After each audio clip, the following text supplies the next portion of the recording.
Hey, this is Dustin with Hunter Trim and Cabinets. Here's some improvements we did this week.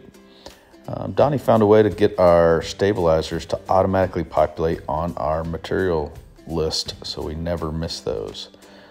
Here's something that Ashlyn identified. We just realized these tools weren't labeled for the area, so she got them all color-coded. Took quick action on this. Good job. We were having problems with this table, so the dust was just building up in the bottom. Come to find out, we were missing a part. So we identified that. We got that part on there. So shouldn't have that problem anymore.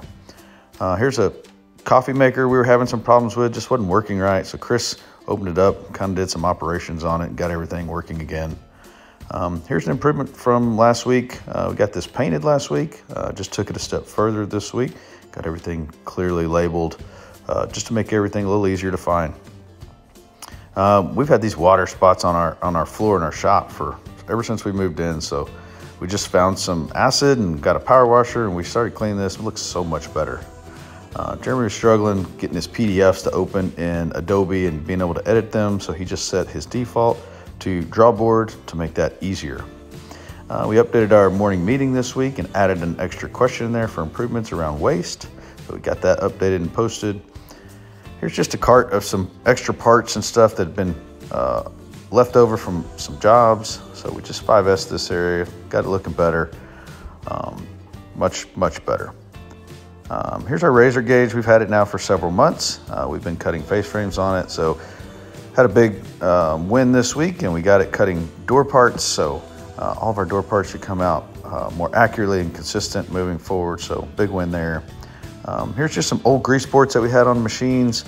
One of our new guys, he took it upon himself, found us some new grease ports so we can keep everything running the way it should. Here's our grinder. We struggle sometimes for people putting extra things in there, so we just got this label on here. This is one of Chris Bean's improvements, so hopefully no more nails. Here's just the back of our shop, exit door. Now we've got this clearly labeled to keep people from putting things in front of the doors and aisles. Here's just a cart for our shelves. Just didn't have a home for it, just kind of floated around. So Ashlyn took an opportunity, made this thing a home. Here's some bathroom improvement. Before, the toilet paper wouldn't fit in the holder. We had the plungers on the ground, as you can see in the background there. So we just started cleaning this up, made it a little easier to clean. Here's a Kanban. We had Kanbans in here before, but we got them where we could see them clearly. So good improvement there. Here's an improvement from Eddie. He was having to walk all the way back here to the back of the shop. We kept face masks back here so we don't breathe in the dust. But he works at the front of the shop. He's one of our installers. So he was showing how far he had to walk to get that. And here's his improvement. They have a stand-up meeting here at the front of the shop for that department every morning before we have our full team meeting. So he just moved some of these up here, make it a little easier on himself and the guys that use these for his group. All right, so I had a battery I needed to check to make sure that it was still a good one or if we needed to replace it. We had bought a Makita battery tester a while back, but didn't quite know how to run it or how to interpret the results of it, so I got the instruction manual out. Needless to say, I ran into a few more difficulties. A little hard to understand, it's in a different language.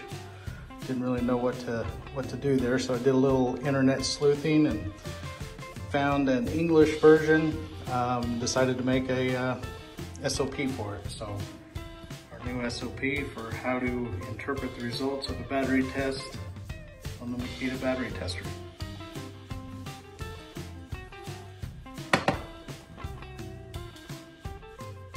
Big shout out to the team. We're getting more and better improvements every week.